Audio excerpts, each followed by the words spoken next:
Saudaraku, hari ini saya akan menyampaikan satu pesan firman yang berjudul Fly High. Terbang tinggi tanpa batas. Fly high. Terbang tinggi tanpa batas. Sama-sama seekor burung ya. Seekor burung saudara masukkan di dalam sangkar, dengan seekor burung saudara lepaskan di alam bebas. Tentu saja berbeda saudaraku. The bird can still fly. Burung itu masih bisa terbang di sarang, di sangkar saudaraku. But of course it's very limited gitu.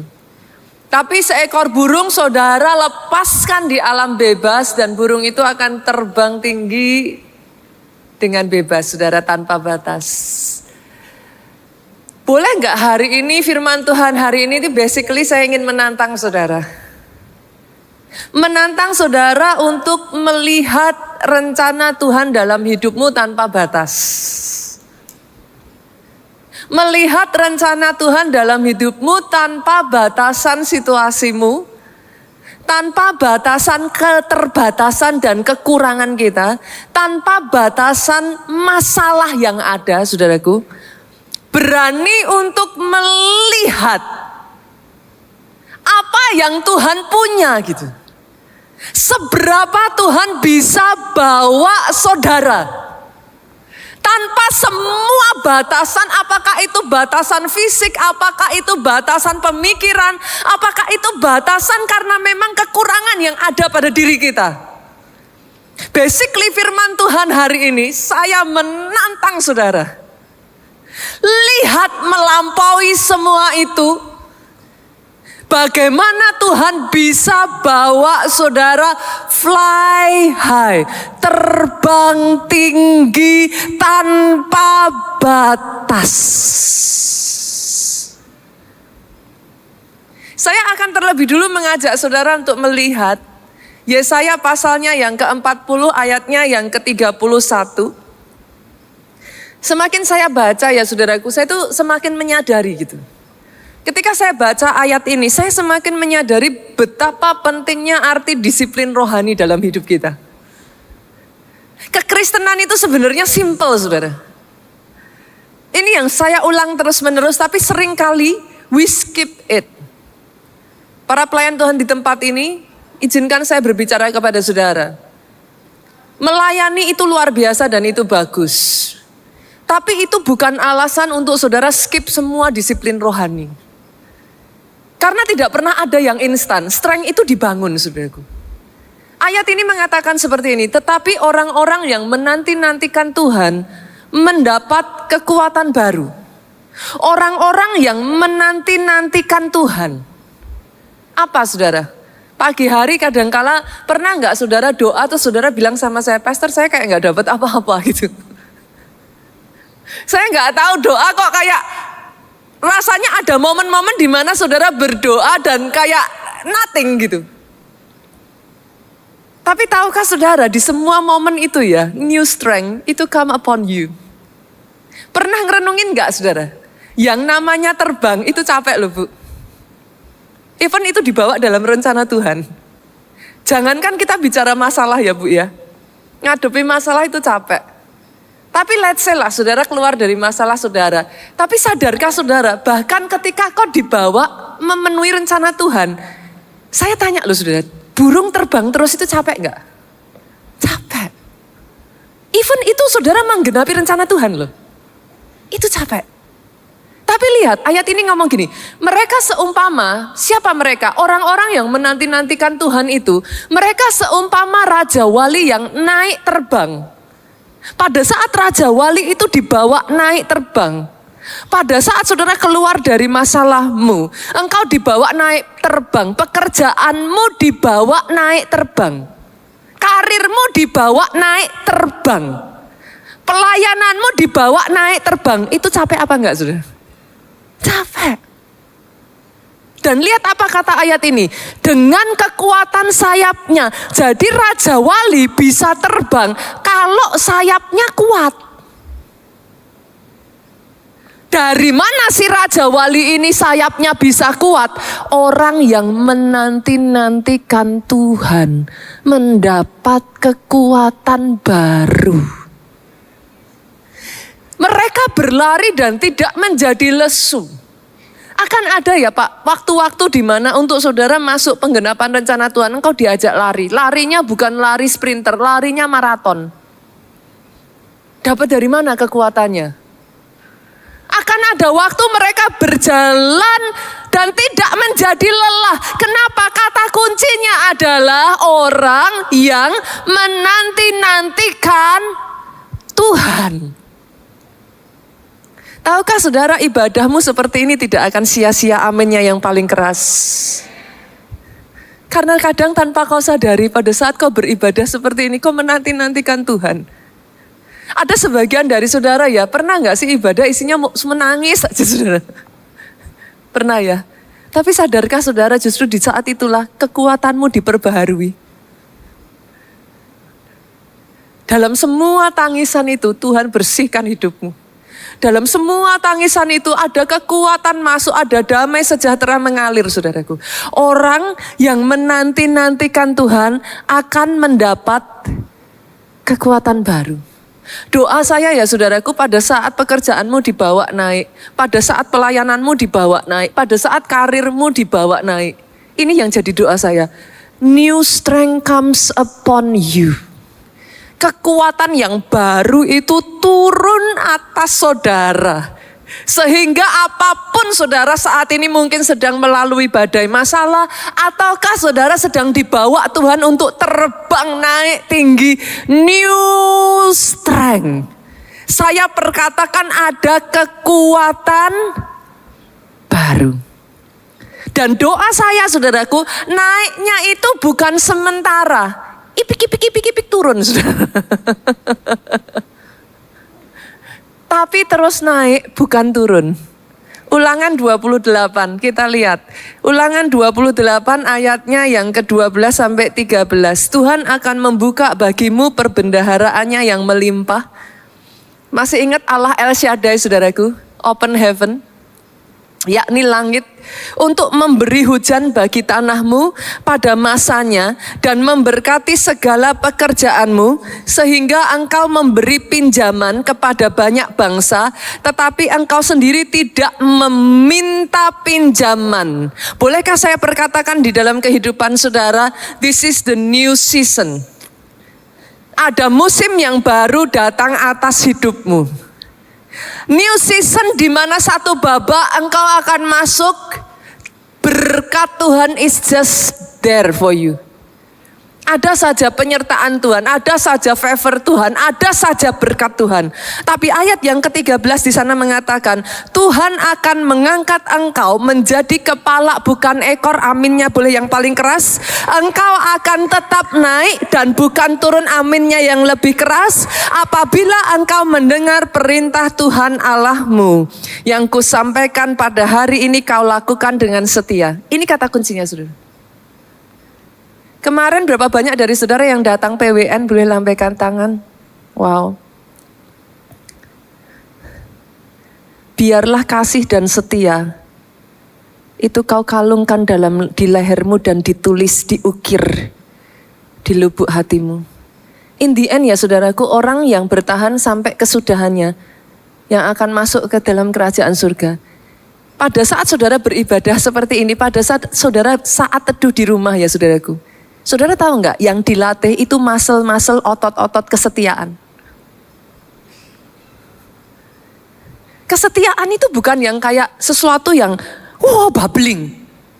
Bu, setia sama suami apa setiap saat jatuh cinta? No. Kesetiaan itu nggak selalu kayak bubbling.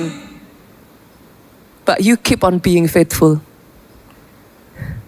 Tapi kekuatannya didapatkan pada saat engkau belajar menanti-nantikan Tuhan. Itu yang terjadi dalam kehidupan Yosafat, saudara. Coba kita lihat dalam kehidupan Yosafat, 2 Tawarik pasalnya yang ke-17 ayat 12. Yosafat dikatakan dalam hidupnya makin lama makin kuat. Ayat ini tuh mengingatkan saya pada ayat yang lain, saudara. Makin lama makin kuat, menjadi luar biasa kuat. Saya katakan atas hidupmu makin lama makin kuat. Bisnismu makin lama makin kuat. Menjadi luar biasa kuat. Kalau saudara ingat ayat ini kira-kira mengingatkan pada siapa saudara? Boleh kita buka Kejadian? Kejadian pasalnya yang ke-26, ayatnya yang ke-13. Dan orang itu menjadi kaya, kian lama kian kaya, sehingga menjadi sangat. Ada paralel ya saudara. Kalau dalam kehidupan Yosafat tadi, dia menjadi kian lama kian kuat. Dalam kehidupan Ishak, dia menjadi kian lama kian kaya, menjadi sangat kaya. Boleh nggak saya katakan ini atas kehidupan saudara? Pekerjaanmu kian lama akan kian kuat. Kian lama akan kian bertumbuh. Saya perkatakan atas kehidupanmu, mulai hari ini saudaraku. Izinkan saya katakan ini. Dari ujung kepalamu sampai ujung kakimu, tubuhmu kian lama kian sehat. Bertambah umurmu, bertambah sehat tubuhmu. Otakmu justru semakin tajam untuk berpikir. Bertambah usiamu, seluruh bagian di dalam tubuhmu, dari jantungmu, paru-parumu, levermu, ginjalmu, pencernaanmu, kakimu, satu demi satu, lututmu tidak menjadi goyah. Tanganmu tetap kuat. Istri-istri, boleh saya katakan dalam kehidupanmu, kian lama kian sabar. Suami-suami, izinkan saya mengatakan atas kehidupanmu, kian lama kian memperhatikan dan sayang sama istri. Oh, aminnya kurang keras. Yuk sama-sama yuk saudaraku. Kian lama karakter Kristus semakin bertumbuh. Ada penguasaan diri, ada kasih, ada sukacita, damai sejahtera, ada kemurahan hati.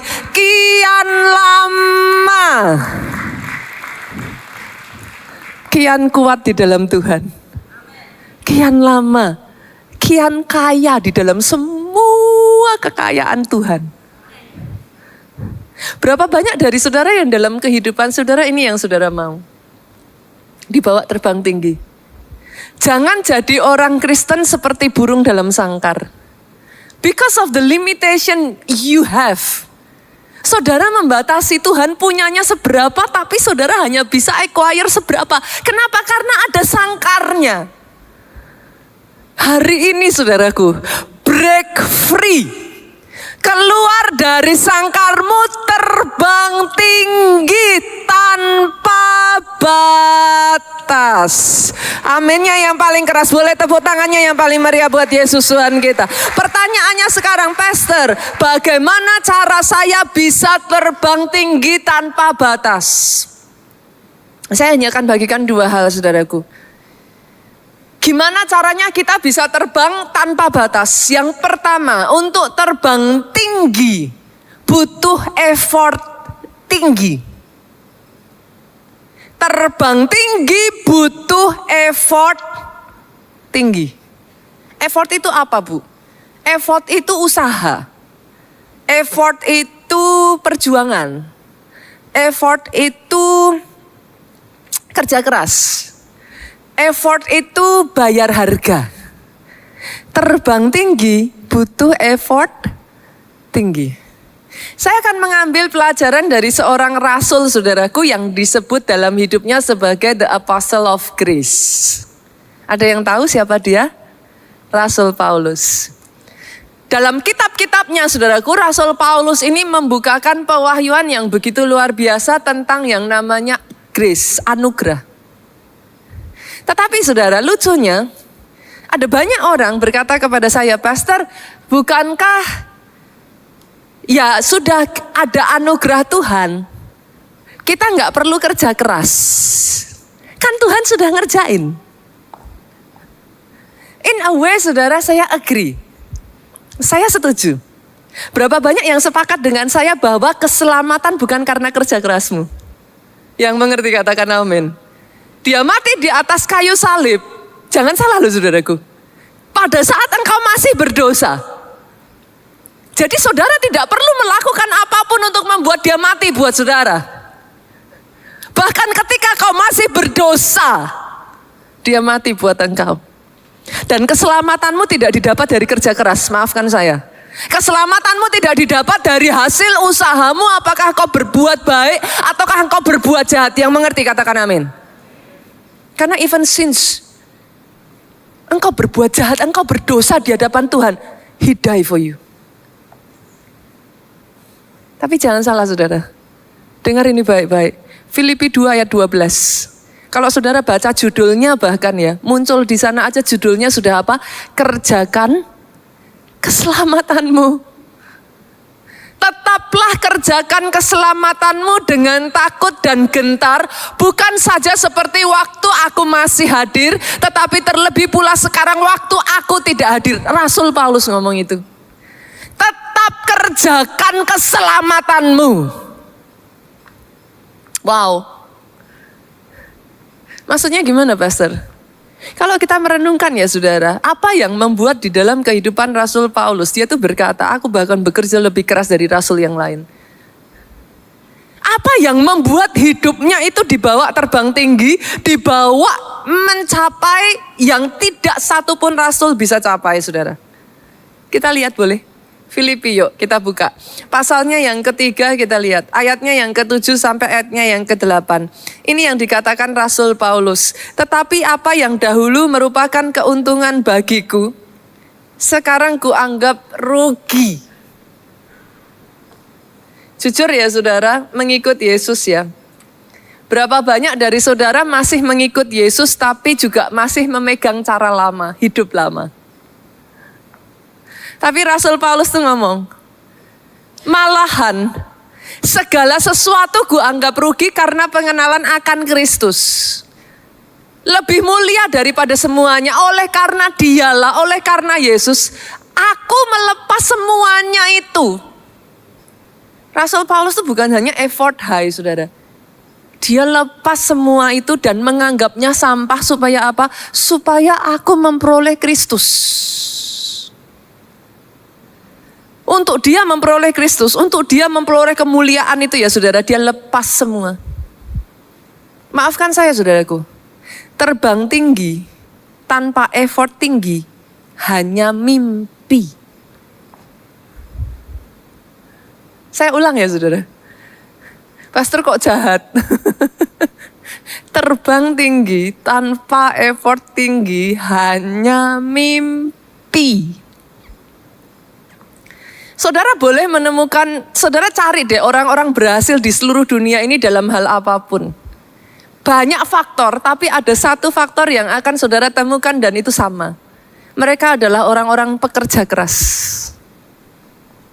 Mereka adalah orang-orang yang mencintai pekerjaannya dan dedicated to their work. Saudara tidak akan menemukan orang-orang yang dibawa Tuhan sampai ke level-level yang atas ya saudaraku. Yang tidak punya kesamaan yang satu ini. They love their work and they do it committedly. Wholeheartedly. Mereka kerja lebih keras dari yang lain. Bahkan dalam kasus Rasul Paulus, dia bukan kerja keras saudaraku. Dia buang segalanya. Dia bukan hanya bayar harga, dia bayar segalanya. At least itu yang saya lihat dalam kehidupan Pastor Obaja. Dia buang segalanya. Segalanya saudaraku, literally segalanya. Pastor, apakah itu hanya perumpamaan? Saya tuh bersyukur ya saudaraku. Di dalam keluarga kami, saya tuh melihat dari papa mertua saya, Pastor Obaja. Saya melihat dari ibu mertua saya, Ibu Obaja. Saya melihat dari papa mama saya, saudaraku. Kandung, papa mama kandung saya. Saya melihat dari suami saya, Pak Jo. Saya tuh bisa melihat semua adalah orang-orang yang kalau untuk Tuhan ya, segalanya. Pak Obaja itu saudaraku benar-benar, kalau saudara pernah dengar kisah ya, sampai cincin pernikahannya dikasih saudaraku. Lebih tepatnya itu bukan dikasih. Jadi pada saat gereja kita di kota Solo itu kisah yang menurut saya amazing loh. Ketika saya renungkan lagi ya saudaraku. Buat saya itu kayak gak masuk akal loh. Gereja kita di kota Solo memberi gedung Gedung gereja Star itu pada saat jemaatnya itu masih ratusan loh, Bu. Jemaat paling baru kayak 200 gitu sudah. Itu kalau saya melihat ke belakang ya, jejak langkah iman yang diambil di gereja kita ini, itu buat saya amazing sekali. Itu gereja masih kecil, Bu. Baru sekitar 200-300 orang. Untuk membeli gedung Star ya saudaraku, mereka nggak punya dananya. Disitulah cerita di mana saudara akan dengar, sampai cincin itu bukan mau dikasih. Dah dihabisin semua, cincinnya masuk saudaraku. Itu kisah di mana Pastor Jonathan ya bercerita. Bagaimana dia melihat sebagai seorang anak kecil, dia harus merelakan semua tabungannya saudara. Bu Obaja baru beli mobil hitungan hari lepas. Everything saudara. Bahkan ketika sekali lagi Tuhan tuh selalu gitu. Dalam kehidupan setiap dari kita ya saudara. Saudara akan menemukan once upon a time ya. Tuhan akan mendatangi saudara dan Tuhan akan nantang saudara. Untuk dibawa lebih naik lagi, dibawa lebih naik lagi. Itu gedung sudah jadi ya saudaraku. Ketika akan dibangun gedung yang sekarang di kota Solo itu nggak bisa tidak, kecuali Pastor Obaja harus ngasih tanahnya. Karena lokasinya itu di area gedung gereja itu. Dan itu kalau saya nggak salah luasnya sekitar 1.500, maafkan saya kalau ada kesalahan angka di situ. 1.500 di tengah kota saudara. Saya nggak tahu nilainya sekarang berapa ya, mungkin if I'm not mistaken ya saudaraku, let's say I put di sana sekitar 20 juta aja gitu ya saudaraku. 1.500 that means it worth more than 30 million. 30 billion saudara. 30 miliar. Itu nggak gampang loh saudara. Saya masih ingat waktu di mana Pastor Obaja tuh manggil semua anak-anak dan tanya. Ketika saudara belum diberkati Tuhan, nabur itu susah. Tapi semakin engkau diberkati, emangnya nabur lebih gampang? No. Saudara tidak bisa, karena itu bukan masalah ininya saudaraku. It's talking about heart. Saya ingat kok Pak Obaja tuh panggil semua anak-anaknya dan dia tanya, ini gimana? Tanah kita ini tepat di lokasi gereja. Kalau ini nggak dilepas, gereja nggak akan bisa dibangun. Yang saya salut ya saudara, tidak satu pun anak yang berkata jangan. Seluruh anak berkata, Pah, berani. Dulu Tuhan berani, Papa berani untuk nabur, sekarang pun berani, Pah. Saya itu bangga karena dalam satu keluarga besar kita ya saudaraku, adalah orang-orang yang gila kalau sama Tuhan saudara. Gila sama Tuhan. Satu kali saudara, mama saya itu bertanya kepada saya, Nita kapan kamu mau nabung gitu. Kamu jangan lupa lo punya anak. Apa enggak mikir masa depannya anak. Karena memang selama, saya enggak tahu ya saudaraku, selama berapa, saya menikah dengan Pastor Jonathan tuh 20 tahun saudaraku. Maybe like 10 years, the first 10 years dalam kehidupan saya ya. Saya enggak pernah bisa nabung saudara.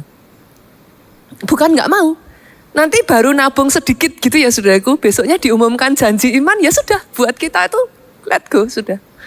Itu sudah kayak jadi keseharian. Saya tuh pernah satu kali dimarahin mami saya dan mami saya ngomong, kamu harus mikirin loh masa depan anak-anakmu. Saudara tahu apa jawaban saya ke mami saya? Bukankah saya seperti ini juga kayak mami? Mami saya juga sama saudaraku. Sampai detik hari ini. Apa yang mungkin sebagian orang sempat permasalahkan di dalam khotbah saya, persepuluhan kok 20%. Pernah dengar mungkin ya sebagian dari saudara. I'm not teaching about persepuluhan 20% saudaraku. Itu adalah sesuatu yang dipotong. Basically itu adalah sebuah kesaksian yang diambil dari mami saya. Sampai detik hari ini dia memberikan persepuluhannya 20%. And nobody even ask. Kadangkala saya sendiri ngomong sama mami saya, kenapa? Kan gak ada yang suruh. Tapi saya lahir dari keluarga yang satu demi satu ya saudara, saya harus katakan kepada saudara. Kalau engkau mau dibawa Tuhan fly high, tanpa effortnya yang high, semua hanya mimpi. Yang mengerti aminnya yang paling keras, aminnya yang lebih keras lagi. Doa saya sejak dari hari ini, ketika kau ikut Yesus, berani buang segalanya. Ikut Yesus jangan separuh-separuh. Kata Pastor Obaja ya saudara, kalau mau ikut Yesus, setengah-setengah, yang ada setengah mati. Ikut Yesus itu mati-matian saudara, jangan setengah-setengah. Karena kalau saudara setengah-setengah, yang ada setengah mati saudara. Saya tuh geli ketika Pak Obaja katakan itu. Tapi doa saya ya, sejak dari hari ini ya saudaraku. Ada orang-orang di tempat ini yang kau bisa tangkap rema firman hari ini. Jangan batasi dirimu dan lihat seberapa Tuhan sanggup membawa engkau dengan semua kekurangan, keterbatasan, keadaan, masalah yang ada. Izinkan Dia membawa engkau fly high. Oh, tepuk tangannya boleh yang paling meriah buat Yesus Tuhan kita. Kadang ya saudara, tanpa kita sadari ya. Sama, bangsa Israel juga sama saudara.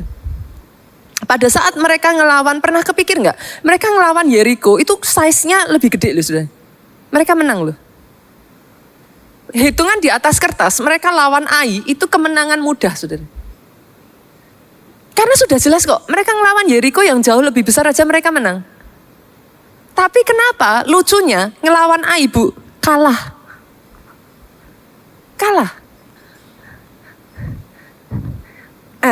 Di sini titiknya saudara. Pada saat melawan Yeriko, mereka sadar mereka harus mengerahkan segenap kekuatan mereka supaya menang. Mereka habis-habisan. Mereka taatnya habis-habisan. Mereka perjuangannya habis-habisan. Mereka lakukan semua yang mereka bisa. Tapi begitu Ai, mereka berpikir, Yeriko aja bisa kok. Nah, ada di sini yang seperti itu.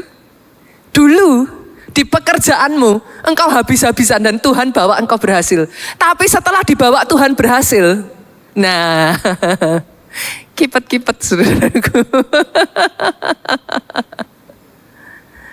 Momen di mana saudara bersantai, saudara lepaskan penjagaan saudara. Momen di mana saudara berkata, it's easy. Mereka tidak lagi bayar harganya sama, bahkan ketaatannya saudaraku, mereka justru berbuat dosa, kalah. Mereka dipermalukan. Hari ini doa saya ya, ada orang-orang yang pada awal mula pekerjaan dan usahamu, engkau berani bayar harga. Tapi ketika dibawa Tuhan makin tinggi, bayar hargamu tambah sungguh-sungguh luar biasa lagi.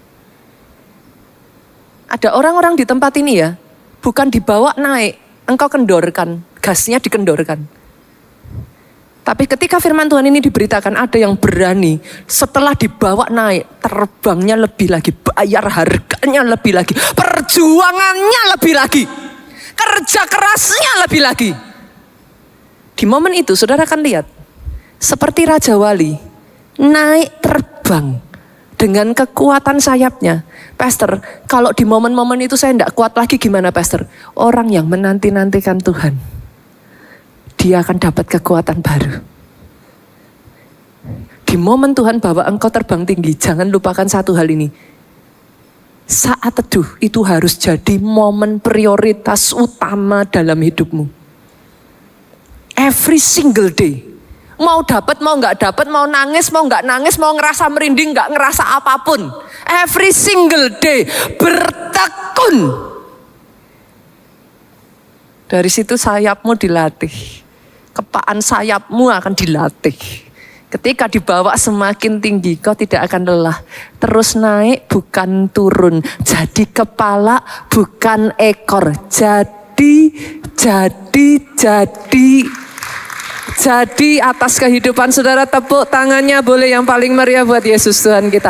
Yang kedua saudaraku, bagaimana kita bisa dibawa terbang tinggi? Harus tahu momentum yang tepat saudara. Saudara nggak bisa melewatkan momentum untuk terbang. Pesawat saudaraku, dia butuh power yang besar untuk dia terbang. Yes. Kalau powernya nggak kuat ya nggak bisa terbang, saudara. Sederhana kok. Dalam hidup itu ya, saudara, hidup kita itu perjuangan itu aja. Intinya gitu, saudara.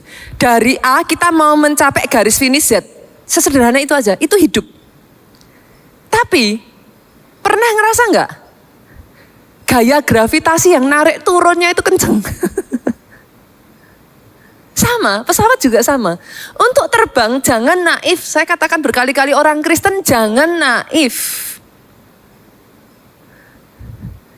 It's only normal kalau saudara mau terbang ada yang mau jegal. Ada yang mau menghambat, itu normal. Ada masalah. Tiba-tiba divonis dokter A, B, C, D, E. Tiba-tiba yang terjadi semuanya akan daya gravitasi yang akan menarik saudara turun. Butuh power. Harus diisi rohnya. Butuh power, pastor. Kalau saya sudah tapi saya nggak lihat apa-apa, terus kencengin aja powernya. Terus kencengin. Perhatikan nggak saudara, pesawat kalau sudah mau terbang, saudara kalau di dalam, saudara akan dengar suara dengar nggak saudara? Nah, kenapa? Dia mengerahkan kekuatannya. Saudara kalau mau dibawa Tuhan terbang tinggi, itu kayak gitu. Begitu engkau nggak kuat, turun lagi itu. Nggak akan naik. Hidup itu sesederhana itu. Sehingga pada saat saudara mengalami masalah, tantangan, jangan kecewa sama Tuhan satu titik itu. Jangan mundur. Ngadepi tantangan engkau sadar ini momennya engkau terbang tinggi. Tahu tanda-tandanya saudara. Pesawat kalau terbang tinggi itu enggak gini. Gitu enggak saudara, enggak ada. Setiap kali pesawat mau lepas landas, saudara akan dengar suaranya tuh kayak berguru. Itu suaranya akan naik. Kenapa? Dibutuhkan power paling besar di situ. Supaya dia bisa naik. Tapi nggak cukup hanya power, saudara. You have to know the moment, the time. Timingnya. Harus tahu timingnya. Gimana ngomongnya ya saudara? Petani kalau mau nuai masih hijau udah dipangkas pak. Gagal panen. Tapi kalau terlambat busuk. Dalam hidupmu juga sama. Ada orang-orang di tempat ini, momen-momen ke depan ini ya, Tuhan mau bawa engkau naik terbang tinggi. Tapi denger ini saudaraku, harus tahu momennya. Masalahnya, seringkali yang menghambat saudara untuk catching up the momentum. Satu hal ini saudara, bimbang, ragu. Pernah ngalami gak? Tuhan ngomong nih, ambil. Tapi kita sukanya gini, apa iya ya? Loh, manusia tuh lucu. Doa minta dijawab Tuhan, jawabannya, apa iya Tuhan? Tanya lagi, Tuhan, apa yang harus aku lakukan? Udah dijawab, maju. Kita lihat, yang benar Tuhan. Coba ya, apa kata firman Tuhan? Yuk kita lihat yuk. Apa kata firman Tuhan tentang orang yang bimbang dan ragu? Kita buka saudaraku, Yakobus 1 ayatnya yang ke-6 sampai ayatnya yang ke-7. Hendaklah ia memintanya dalam iman. Kalau saudara mintanya dalam iman, sama sekali jangan.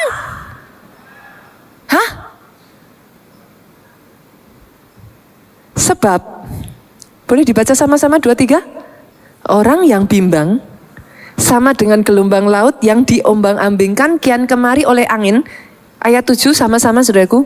Orang yang demikian, janganlah mengira ia akan menerima sesuatu yang dari Tuhan. Momennya harus tahu saudara. Tapi, percaya nggak percaya ya saudaraku? Momen seringkali tidak seperti yang saudara pikirkan. Buat gedung kita ini ya saudara, momentumnya itu waktu pandemi. Itu kalau jujur saya boleh ngomong ya saudara. Gedung kita ini benar-benar apa ya? Itu Tuhan lah. Karena pada saat kita make the deal, kita tuh tidak tahu akan ada pandemi. Itu kalau kita tahu, nggak mungkin kita akan lakukan itu. Jelas nggak mungkin. Kita nggak tahu akan ada pandemi. Dan gedung ini harus segera dibangun, saudara. Harus. Tapi yang hebat, the momentum is very right. Sekalipun buat kita itu nggak pas. Tapi itu sangat tepat. Justru di momen pandemi itulah saudaraku, nggak ada satu orang pun yang membangun, kita bisa dapat harga itu 3 kali lipat lebih murah. Itu kalau pada saat itu Pastor Jonathan tanya sama Tuhan, Tuhan jalan atau enggak? Tuhan jawab maju. Pak Ajonya gini, apa iya Tuhan? Apa iya? Habis sudah. Boleh nggak? Yuk saya ajak let's work it out. Pernah nggak ngalami kayak gitu? Pernah ya? Nah, coba kita cari yuk penyebabnya apa dan setelah itu atasi keraguan-raguanmu. Karena kalau enggak, sampai kapanpun bukan Tuhan nggak mau bawa kau besar loh. Tapi nyalimu nggak cukup untuk dibawa besar. Banyak orang cinta Tuhan tetap kecil, kenapa? Imannya nggak cukup. Kalau orang dunia bilang nyalinya nggak cukup. Tapi sebenarnya ya saudaraku, it's all talking about faith. Itu bicaranya semua tentang iman kok. Nyalinya nggak cukup, imannya nggak cukup. Bukan Tuhan nggak mau bawa lo. Dalam setiap kehidupan itu ya saudara, orang-orang tuh akan dikasih kesempatan sama Tuhan. Tak. Tapi pada saat kesempatan itu datang, imanmu ini, nyalimu ini, biasanya yang kena dibimbang dan ragu. Habis itu prolong, kesempatan lewat, bye-bye. Hilang. Nggak bisa. Saudara ngulang lagi, itu momennya sudah nggak ada di situ. Hilang. Saya tuh pernah ngalami itu saudara dalam kehidupan saya dan saya tahu I miss the moment. Hilang, sudah hilang begitu aja. Kadangkala Tuhan izinkan itu terulang, kadangkala hilang ya sudah hilang sudah. Pertanyaannya sekarang, Pastor, terus gimana caranya supaya aku tuh nggak ragu-ragu kayak gitu? Apa penyebabnya kok aku itu bisa ragu-ragu? Yang pertama saudara, yang pertama kita belajar 3 hal ya saudaraku. Yang pertama, apa yang menyebabkan orang jadi ragu-ragu? Terlalu banyak pertimbangan. Terlalu banyak pertimbangan. Pastor maksudnya gimana? Kalau Tuhan suruh, saya nggak harus mempertimbangkan. Bukan loh saudara. Pertimbangan itu baik, harus aja, nggak boleh ngawur. Tapi dalam dosis yang tepat. Karena kalau terlalu banyak pertimbangan, lihat.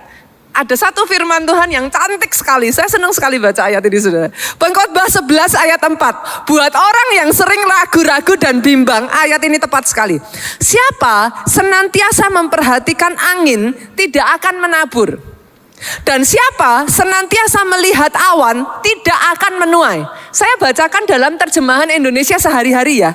Untuk memudahkan saudara. Siapa menunggu sampai angin dan cuaca sempurna tidak akan menanam dan tidak pula memetik hasilnya. Saya senang sekali baca ayat ini saudara. Siapa yang menunggu semuanya sampai sempurna tidak akan pernah engkau menanam apalagi menuai. Berapa banyak yang mau dipakai Tuhan jawabannya gini, Pastor, tapi saya nggak pandai ngomong.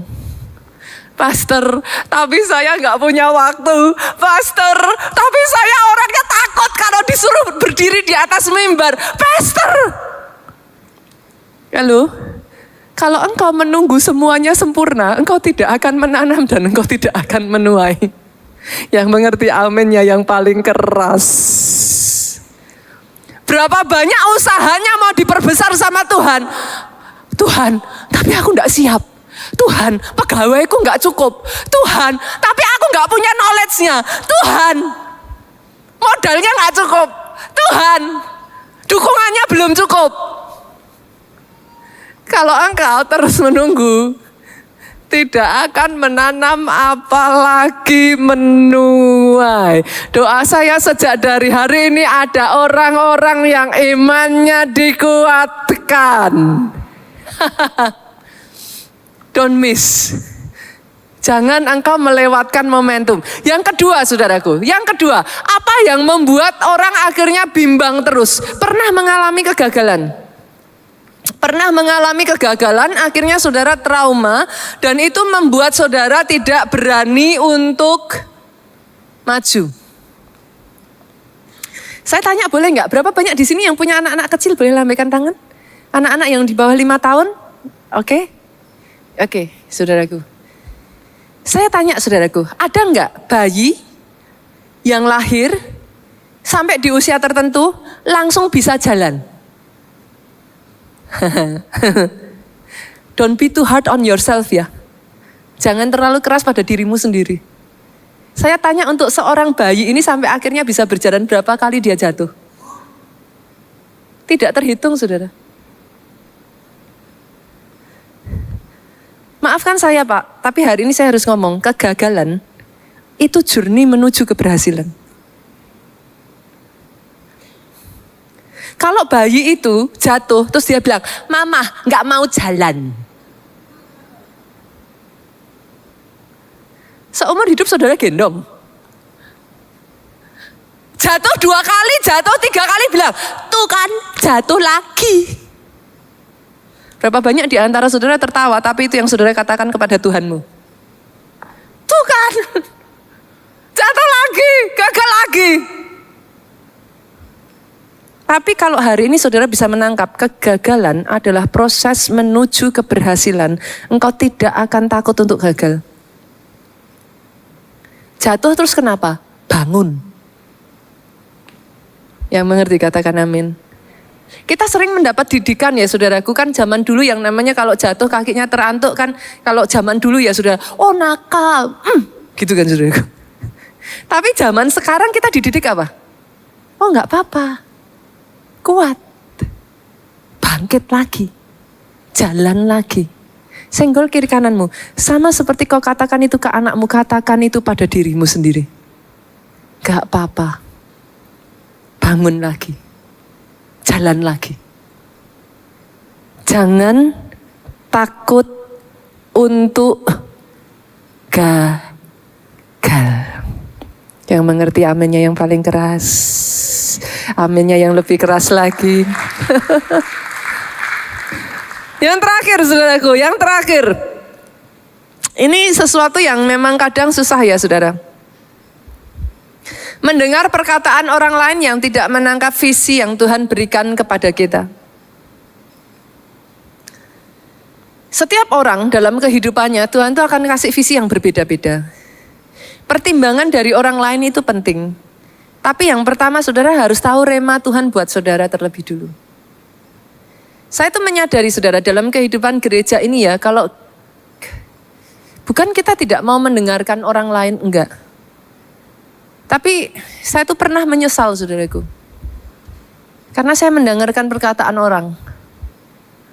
Apa yang sudah Tuhan berikan atas gereja kita itu kayak hilang.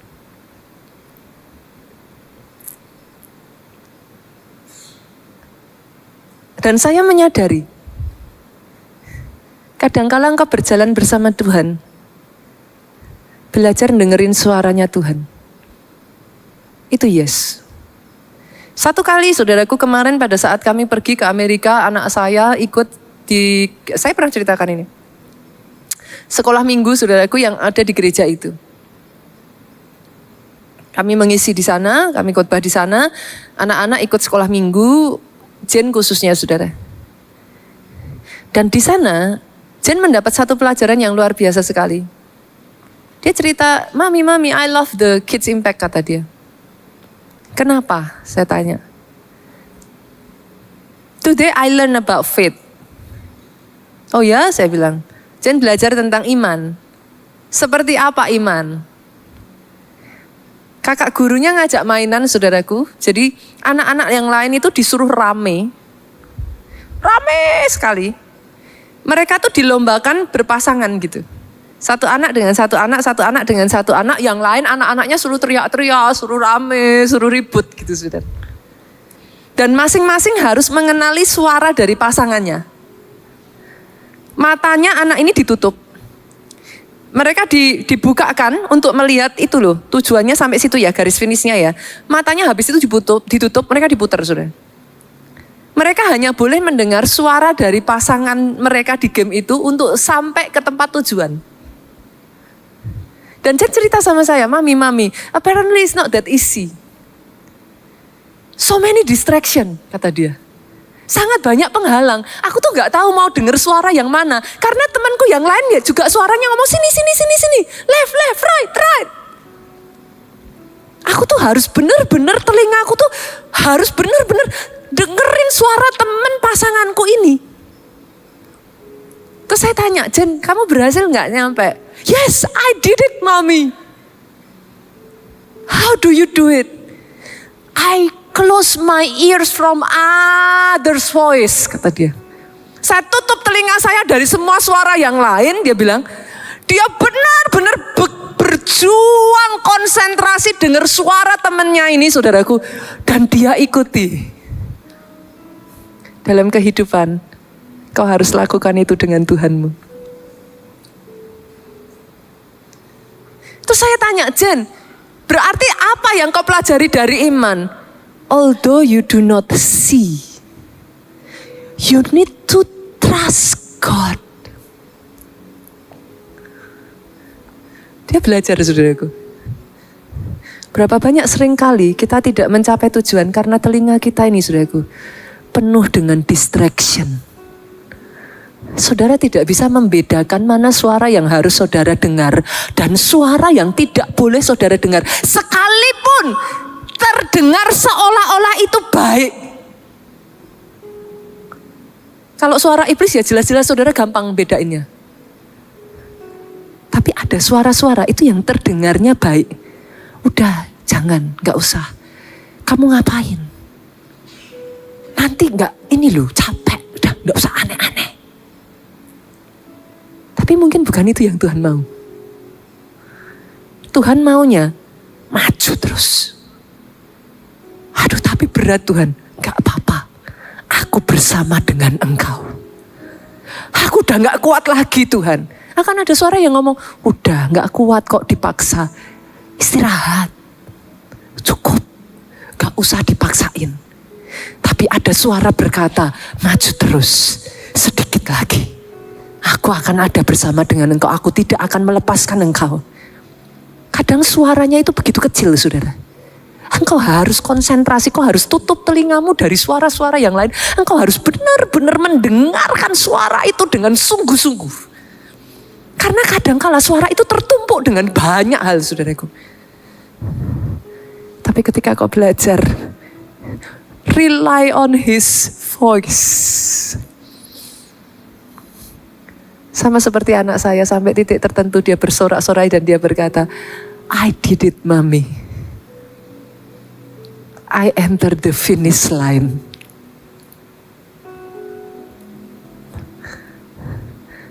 Ada orang-orang di sini. Engkau menyelesaikan pertandinganmu. Finish well. Finish strong. Bangkit berdiri jemaat Tuhan.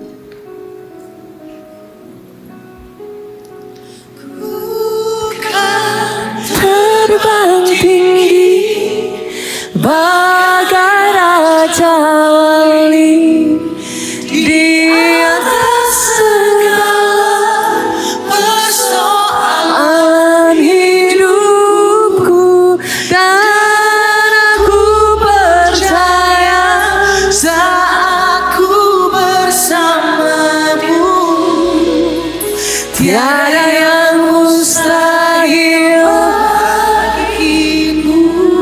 Bolehkah saya katakan ini saudaraku?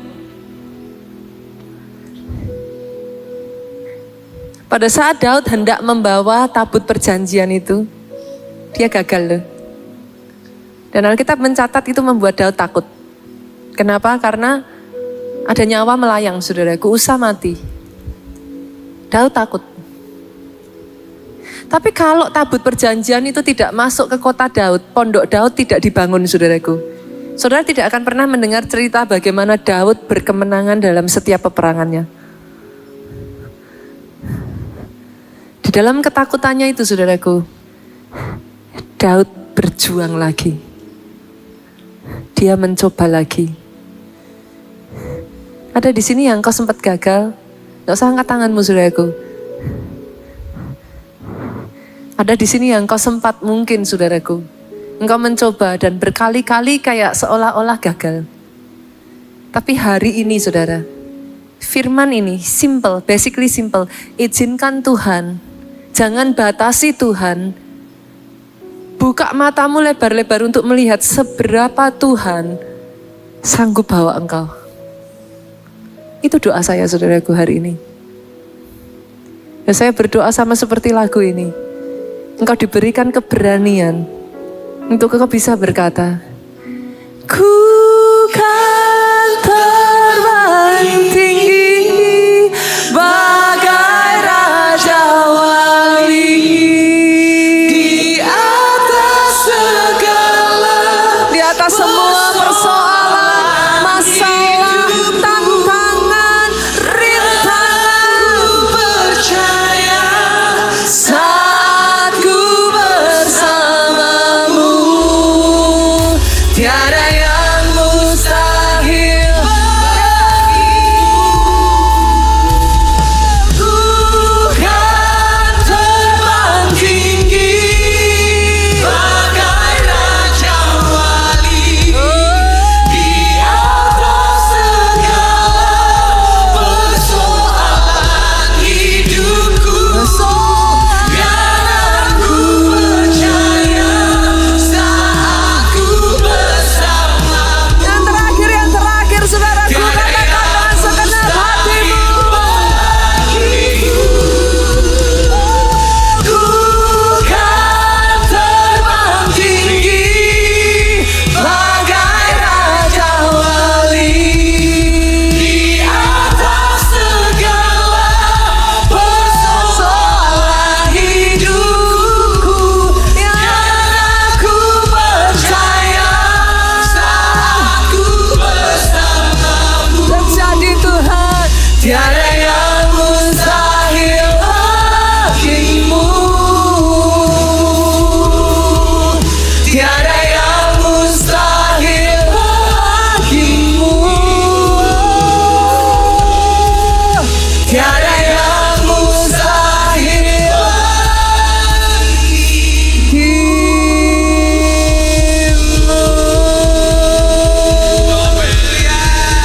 Angkat kedua tanganmu, saudaraku. Diberkati engkau oleh Tuhan, diberkati keluargamu oleh Tuhan. Tuhan memberikan untuk terbang tinggi. Atas kehidupanmu, saudaraku. Oh, dari ujung kepalamu sampai ujung kakimu sehat keadaanmu. Sehat badanmu. Oh, otak yang tajam untuk engkau berpikir, untuk engkau membuat keputusan. Mata yang jernih, telinga pendengaran yang kuat. Satu demi satu bagian dalam tubuhmu sehat adanya. Bahkan baik jiwamu. Tidak ada kepahitan, tidak ada kebencian. Baik jiwamu, pengampunan mengalir dari jiwamu. Baik jiwamu, tidak ada penderitaan yang membuat engkau hancur. Tidak hancur jiwamu, tidak pahit jiwamu. Kuat rohmu. Day by day engkau membaca firman. Day by day bertekun di dalam saat teduhmu. Day by day bertumbuh di dalam pengenalan akan Tuhanmu. Panjang umurmu, saudaraku. Memberitakan kebaikan, keajaiban, perbuatan dahsyat yang daripada Tuhan. Pulang dengan membawa sukacita, damai sejahtera Allah Bapa, cinta kasih Yesus Kristus, persekutuan dengan Roh Kudus sekarang sampai selama-lamanya. Amin.